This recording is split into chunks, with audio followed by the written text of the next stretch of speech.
Mes bien chers frères, voici les annonces de la semaine. C'est donc le deuxième dimanche de l'Avent et nous faisons la mémoire de Saint Melchiade, pape et martyr. Nous aurons cet après-midi à 16h15 le chapelet et à 18h la Sainte Messe à la chapelle Saint-Maurice. Demain, lundi, c'est la fête de Saint Damas Ier, pape et confesseur. Nous aurons la messe à 8h. Mardi de la Féerie, messe à 8h. Mercredi, Sainte Lucie, Vierge et martyr, messe à 8h. Jeudi de la Féerie, messe à 11h. Vendredi de la Féerie, messe à 8h. Et samedi, Saint Eusèbe, évêque et martyr, messe à 11h. Ce samedi 16, nous aurons la répétition de la Schola Sainte-Cécile à 14h30. Et puis l'après-midi, les confessions de 17h à 19h. Enfin, dimanche prochain, ce sera le 3e dimanche de l'Avent, le dimanche de Gaudete. Et nous aurons les messes aux heures habituelles, à 8h à Notre-Dame-des-Dons, à 10h ici, et à 18h à la chapelle Sainte-Anne. Je vous signale dès maintenant, le lundi 18, nous aurons la fête de Noël à l'école de la Providence, comme chaque année, à l'approche de cette grande fête de Noël. Donc, pour les parents d'élèves, ils ont rendez-vous le lendemain, le mardi 19, et à la même heure, à 14h30. Donc il y aura deux séances, pour une raison toute simple, c'est que nous n'avons pas de pièces assez grandes pour recevoir tout le monde.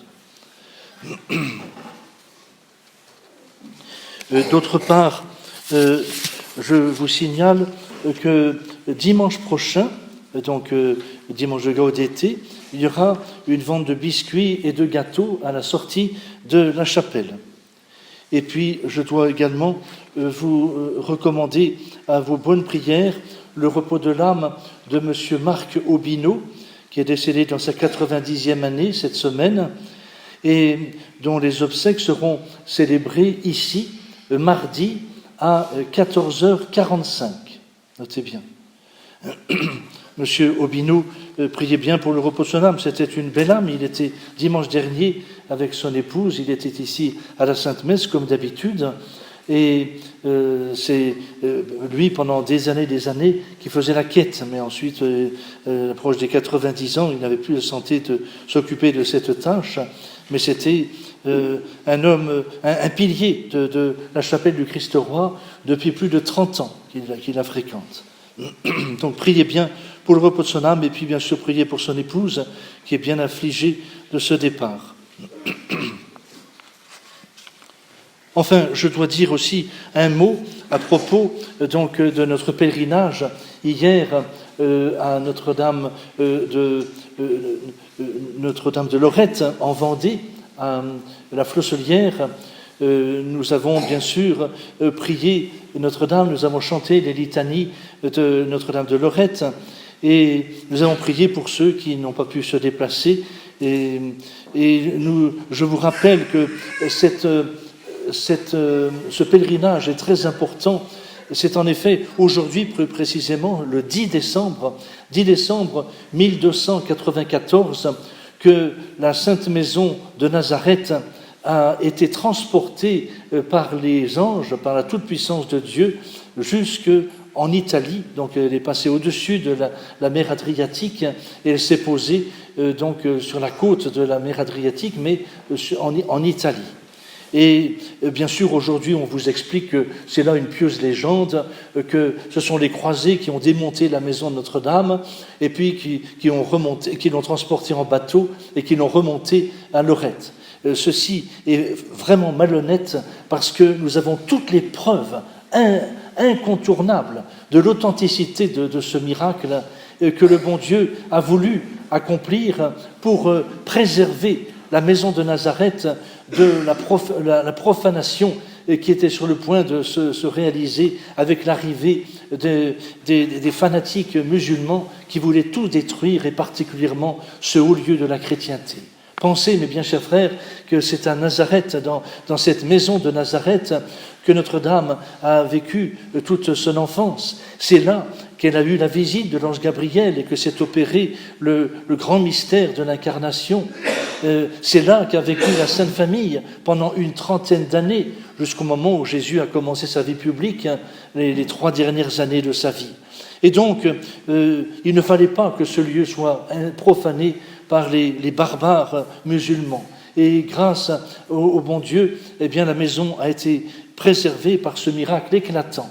Et nous savons que cette maison avait été aménagée par les apôtres après que la Sainte Vierge soit montée au ciel avec son corps et son âme. Cette maison avait été aménagée pour pouvoir y célébrer la Sainte Messe. Saint Pierre, apôtre lui-même, a assuré la Sainte Messe dans ce lieu, et la plupart des apôtres y ont célébré la Sainte Messe. Et il y a là, au-dessus de l'autel, une très belle statue en bois qui a été sculptée par l'apôtre Saint Luc. C'est donc un haut lieu de la chrétienté, et c'est une grâce que de pouvoir prier dans la copie parfaite qui a été faite donc en Vendée à la Flosselière. Au nom du Père et du Fils et du Saint-Esprit, ainsi soit-il. Mais bien chers frères, nous approchons de ce grand événement de la venue de notre divin Sauveur sur la terre.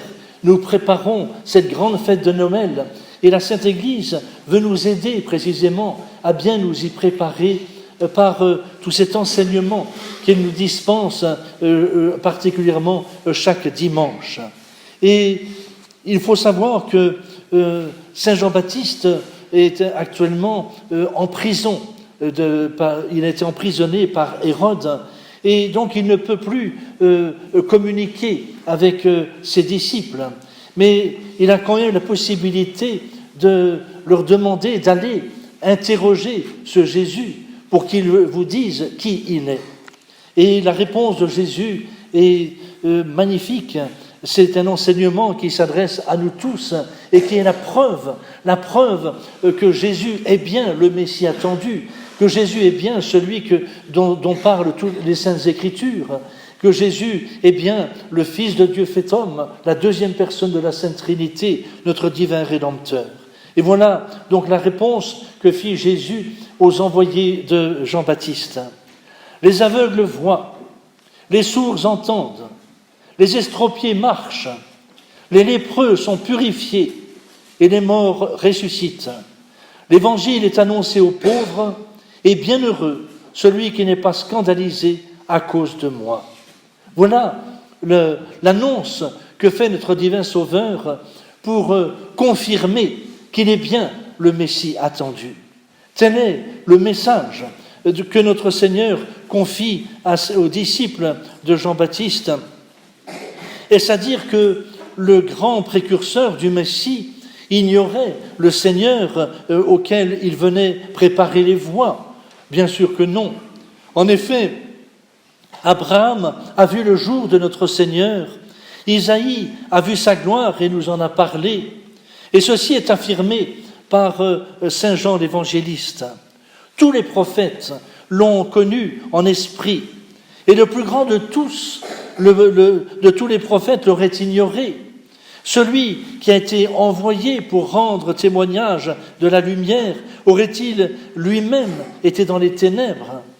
Saint Jean-Baptiste fait interroger Jésus parce qu'il sait. Il demande au Sauveur qui il est parce qu'il sait. Il sait très bien qui il est. Et c'est là la vraie explication de notre évangile. Saint Jean-Baptiste, ne l'oublions pas, c'est notre Seigneur lui-même qui l'a dit de lui. Saint Jean-Baptiste est parmi les enfants des femmes le plus grand. Et Saint Jean-Baptiste, c'est vraiment le prophète de l'Ancien et du Nouveau Testament. Il est à la charnière, et c'est lui donc qui prépare les voies du Seigneur, et même dans sa prison où Hérode l'a enfermé, il continue à préparer la venue du Messie. Saint Jean-Baptiste, qui connaissait le Sauveur, qui l'avait prêché tant de fois, savait bien qu'il n'appartenait qu'à lui seul de dire qui il était et de se manifester aux hommes qu'il venait sauver. Et c'est pourquoi Saint Jean-Baptiste lui envoie ses disciples afin qu'il soit instruit par lui-même, ne pouvant plus annoncer la venue du Messie aux hommes étant prisonnier d'Hérode. Saint Jean-Baptiste prie notre Seigneur de se faire connaître lui-même en présence de tout le peuple juif qui s'imaginait le Messie tout autre qu'il devait être.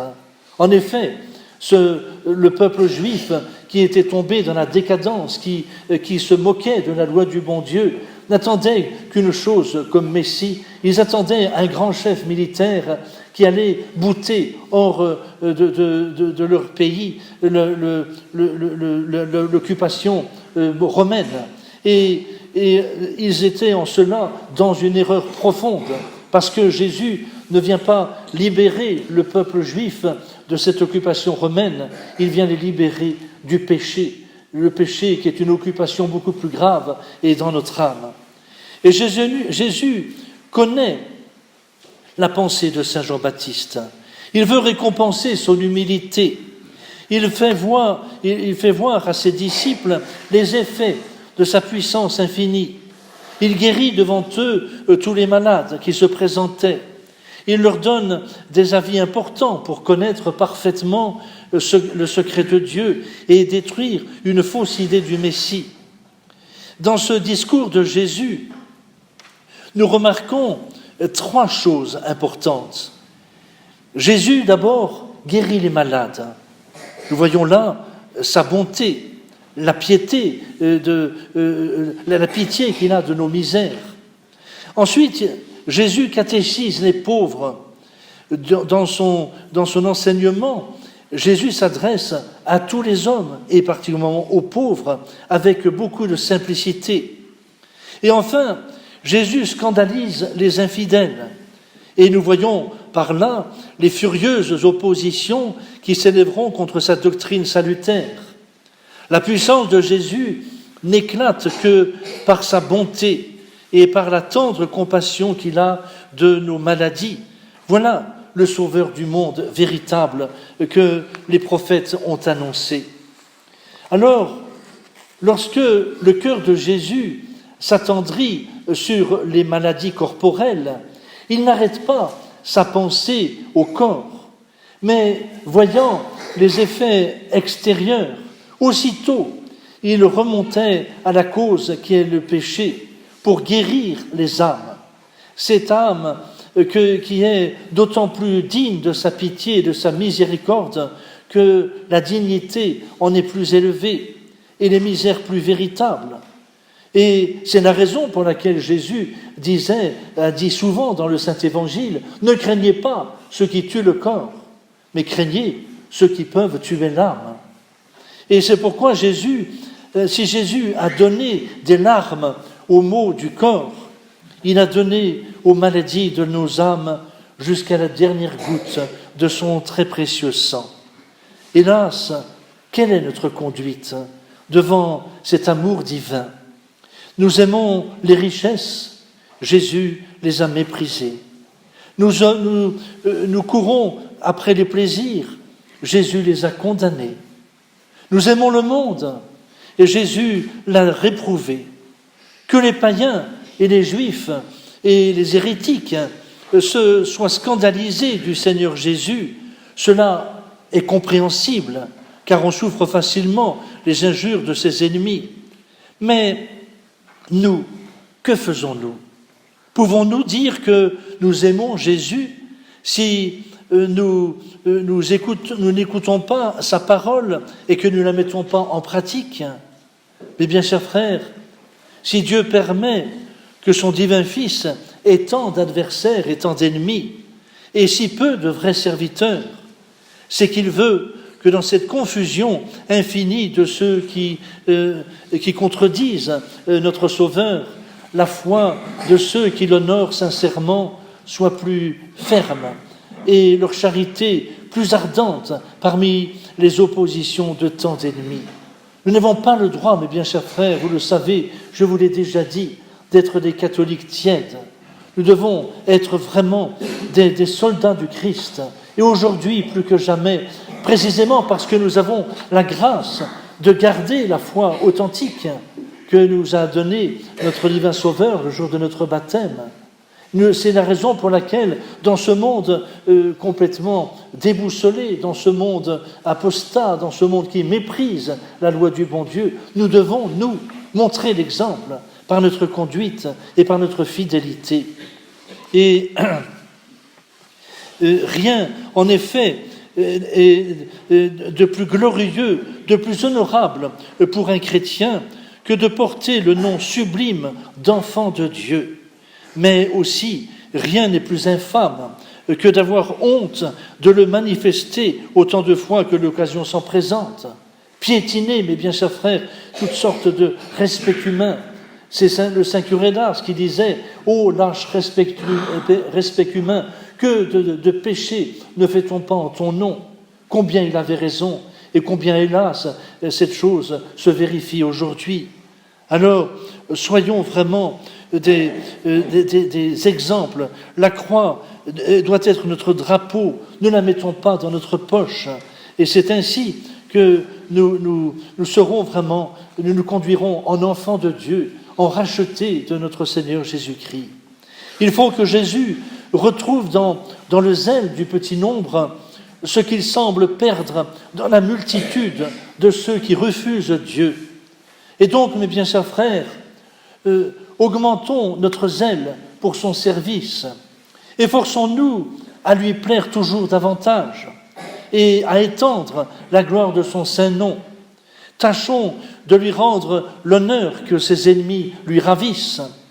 Malgré l'opposition des Juifs et des hérétiques, nous confessons, Seigneur Jésus, que vous êtes ce grand Sauveur qui nous fut promis depuis l'origine du monde. Vous êtes le médecin des malades, vous êtes l'évangéliste des pauvres, vous paraissez comme le scandale des orgueilleux, parce que vous êtes l'amour des simples et la consolation des fidèles. Vous êtes le Messie, nous n'en connaissons pas d'autre que vous. Il n'y a pas d'autre nom sous le ciel par lequel nous devions être sauvés. Et par conséquent, mes bien chers frères, mettons notre espérance en lui seul.